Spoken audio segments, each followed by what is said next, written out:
ng bagong Senate Pro Tempore, Sherwin Gatchalian. Anong gusto mong mangyari, Bale? Anong prayer?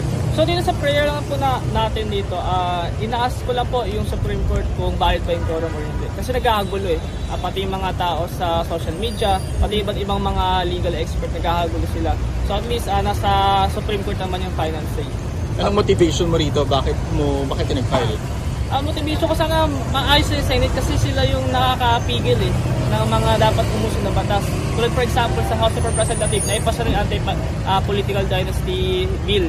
So kailangan natin ng version sa Senate at kailangan din natin umusad yung mga batas na importanteng makausad doon. At lalo na ngayon magkakaroon na rin ng SONA, hindi natin alam kung sinong huwag sa likod ni BBM kapag SONA. So doon naka-adjourn sila, hopefully pagbalik nila pag-issue may maayos na. Pero personally, ang gusto mo ay kilalanin yung forum ng 12. Yes po, balik naman po meron naman po tayong existing jurisprudence about that. And then nangyari na naman ito noong 2015 na nagkaroon ng forum ng 12. Anong epekto niyan sa 1949 Supreme Court decision?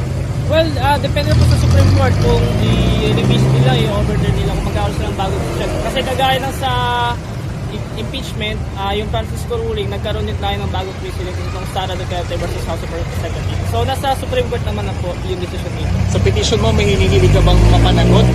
Wala naman po. Ina-affirm ko lang po para hindi po sila nalilito kung sino talaga yung Senate President. Kasi mahirap po na dalawang Senate President natin. Pero sa petition mo may sinabi ka na gusto mo rin ma-review yung mga naging actions ni na Senator Cayetano. Yes po, this is a petition under Rule 65 certiorari. So tinitingnan rin po dito kung may grave abuse of discretion.